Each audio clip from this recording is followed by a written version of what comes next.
کا ایک مشہور بت جو صفا و مروہ پہاڑیوں پر پوجا جاتا تھا۔ یہ وہ بت تھے جسے لوگوں نے اپنے ہاتھوں سے تراشے نہیں تھے، بلکہ یہ جیتے جاگتے انسان تھے۔ انہوں نے خانہ کعبہ کے اندر ایسا کیا جرم کیا تھا جس کی وجہ سے اللہ تعالیٰ نے انہیں ایسا خوفناک عذاب دیا جو آنے والوں کے لیے عبرت کا نشان بن گیا۔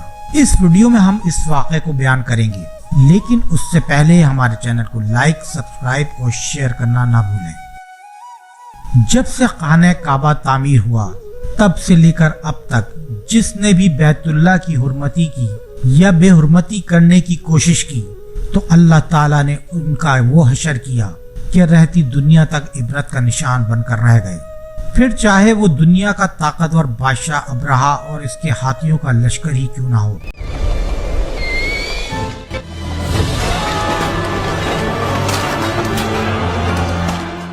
اس کے علاوہ تاریخ میں کئی ایسے واقعات ملتے ہیں کہ جنہوں نے کعبہ شریف کی بے حرمتی کی کوشش کی اور ان کو اللہ تعالیٰ نے دردناک عذاب سے دوچار کر دیا۔ اس کی ایک مثال اساف اور نائلہ ہے۔ اساف بن یالا اور نائلہ بنت زید دراصل قبیلہ بنی جرم کے ایک فرد تھے۔ نائلہ ایک خوبصورت اور حسین لڑکی تھی جو اپنے قبیلے میں یمن کے کسی علاقے میں رہا کرتی تھی۔ یہ خوبصورت حسینہ قبیلہ بنی جرم میں اپنے حسن کی نمائش کیا کرتی اور فحش لباس پہن کر گھر سے نکلتی تو قبیلے کے نوجوان اس کے پیچھے پیچھے چلتے رہتے۔ ہر کوئی اس سے تعلقات کا خواہشمند تھا۔ انہی لوگوں میں قبیلے کے سردار کا بیٹا بھی شامل تھا جس کا نام اساف بن یالا تھا۔ اساف اور نائلہ آپس میں محبت کر بیٹھے اور یہ محبت بہت ہی جلد خباثت میں بدل گئی۔ انہوں نے آپس میں ناجائز تعلقات قائم کر لیے اور جب کبھی موقع ملتا تو وہ دونوں زنا میں مشغول ہو جاتے۔ اس طرح یہ سلسلہ یوں ہی چلتا رہا۔ جب ان کے گھر والوں کو اس بات کا علم ہوا تو وہ ان کے خلاف ہو گئے، جس وجہ سے ان کے ملنے پر پابندی لگا دی گئی۔ ایک دفعہ کا واقعہ ہے کہ بنی جرم کا ایک قافلہ حج کرنے کے لیے مکہ کے لیے روانہ ہوا تو یہ دونوں بھی اس قافلے کے ساتھ ہو لیے۔ قافلہ مکہ پہنچا اور یہ حج کے ایام تھے۔ انہی دنوں کا واقعہ ہے کہ ایک روز کعبے میں لوگوں کی تعداد بہت کم تھی اور آس پاس کوئی بھی موجود نہ تھا، لہذا شیطان نے ان کے دلوں میں وسوسہ ڈالنا شروع کر دیا۔ وہ دونوں خانہ کعبہ میں داخل ہو گئے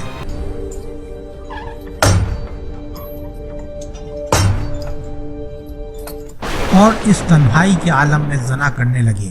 ان کی اس خباثت اور کعبے کی بے حرمتی پر زمین اور آسمان کانپ اٹھا، سمندر کی موجیں جوش مارنے لگی اور اللہ کی طرف سے عذاب نازل ہو گیا۔ ہوا یوں کہ جب وہ خانہ کعبہ کے اندر بدفعلی کر رہے تھے تو اسی وقت ان کی روحیں قبض کر لی گئیں اور ان کے گوشت پوش کے جسم پتھر کے بنتے چلے گئے۔ یہ انتہائی خوفناک اور عجیب و غریب تھا۔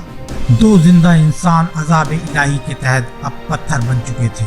کچھ دیر بعد جب بنی جرم کے لوگ کعبے کے قریب آئے اور بیت اللہ کا دروازہ کھولا تو دونوں بدبخت برہنہ حالت میں پتھر کے بنے کھڑے تھے۔ وہ یہ سمجھ گئے کہ یہ خبیث اللہ کے مقدس گھر میں کسی جرم کا ارتکاب کر رہے تھے۔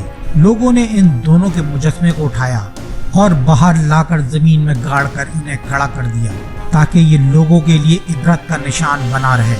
کچھ دنوں کے بعد مکے کے لوگوں نے اساف کے بت کو اٹھا کر کوہ صفا کے مقام پر رکھ دیا اور نائلہ کے بت کو اٹھا کر کوہ مروہ کے مقام پر رکھ دیا۔ صفا و مروہ دراصل دو پہاڑی ہیں جو حرم کعبہ کے بالکل قریب ہی ہیں۔ انہی دو پہاڑیوں پر چڑھ کر چکر لگا کر بی بی حاجہ علیہ السلام نے اس وقت پانی کی تلاش کی تھی جب حضرت اسماعیل علیہ السلام شیرخوار بچے تھے اور پیاس کی شدت سے بلک رہے تھے۔ اس لیے زمانہ قدیم سے یہ دونوں پہاڑیاں بہت مقدس مانی جاتی ہیں اور حاجی ان پر چڑھ کر بڑے احترام اور جذبہ عقیدت کے ساتھ طواف کیا کرتے تھے۔ جب اساف اور نائلہ کے بت کو صفا مروہ پر رکھا گیا تو ان کی یہ سزا تجویز کی گئی کہ جو شخص بھی صفا و مروہ پہ جائے وہ ان کے بت کو ایک ایک جوتا مار کر آئے۔ ایک دو نسلوں تک تو یہ عمل جاری رہا، پھر لوگوں نے انہیں جوتوں کی بجائے تھپڑ مارنا شروع کر دیا اور کچھ عرصے بعد لوگ انہیں صرف ہاتھ لگایا کرتے تھے۔ اس طرح لوگوں نے ان سے عبرت حاصل کرنا کم اور ان کی تعظیم کرنا شروع کر دی، یہاں تک کہ ایک وقت ایسا آیا کہ عربوں نے